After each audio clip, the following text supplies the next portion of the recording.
Bonjour chers auditeurs de l'ODJ Média, notre chroniqueur de l'ODJ, Aït Belhassen Mohamed, partage son avis et sa réflexion, dans un article qu'il a intitulé « 2023 devait être l'année du grand démarrage, voiture électrique entre rêve et réalité », qu'on écoutera ensemble dans ce podcast. Notre ingénieur débute son article de la manière suivante. L'année 2023 devait marquer un tournant majeur dans l'adoption des voitures électriques, mais des obstacles inattendus ont compliqué cette transition.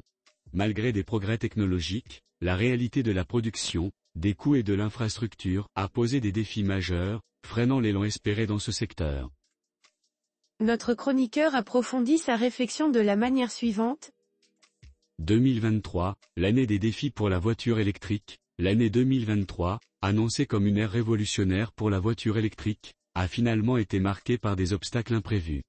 Prévue pour être le pivot de la transition énergétique vers moins de dépendance aux énergies fossiles, notamment le pétrole et le gaz, cette année a plutôt vu la réalité du marché et des infrastructures contrecarrer ses attentes. Malgré les défis, 2023 a vu des avancées significatives dans l'industrie de la voiture électrique.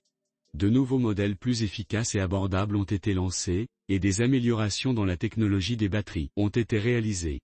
De plus, des investissements importants dans les infrastructures de recharge ont été effectués dans plusieurs régions, facilitant l'accessibilité et l'utilisation de ces véhicules.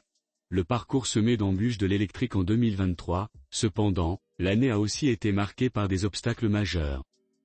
Les pénuries de composants essentiels, l'augmentation des coûts des matières premières, et les problèmes de chaîne d'approvisionnement ont ralenti la production et augmenté les prix des véhicules électriques. De plus, le manque d'infrastructures de recharge adéquates dans certaines régions a continué de freiner l'adoption de ces véhicules. L'auteur termine son article en ces termes.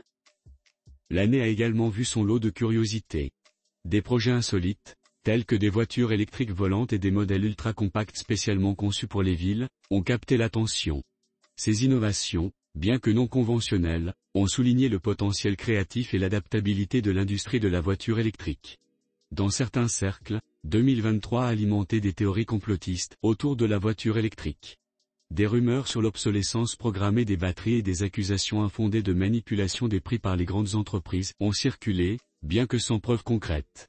Ces allégations, bien qu'infondées, ont contribué à une certaine méfiance envers l'industrie. À l'avenir, la recherche dans le domaine de la voiture électrique continuera à se concentrer sur l'amélioration de l'autonomie des batteries, la réduction des coûts, et le développement d'infrastructures de recharge plus efficaces. L'innovation dans les matériaux durables et l'énergie renouvelable sera également cruciale pour surmonter les défis actuels. Au Maroc, l'intérêt pour les voitures électriques grandit, bien que le pays fasse face à des défis similaires à ceux observés à l'échelle mondiale. L'engagement du Maroc dans les énergies renouvelables et son potentiel en tant que marché pour les véhicules électriques reste cependant prometteur. Rédigé par Aït Belhassen Mohamed. Merci d'avoir écouté ce podcast de l'ODJ Média, notre bouquet de supports numériques, portail, magazine mensuel connecté, web radio R212 dédié à la diaspora marocaine et web TV. N'oubliez pas de télécharger notre application l'ODJ Mobile sur Play Store et de vous abonner à notre chaîne YouTube l'ODJ TV. Alors, on se dit au prochain podcast de nos chroniqueurs de l'ODJ, et à très bientôt.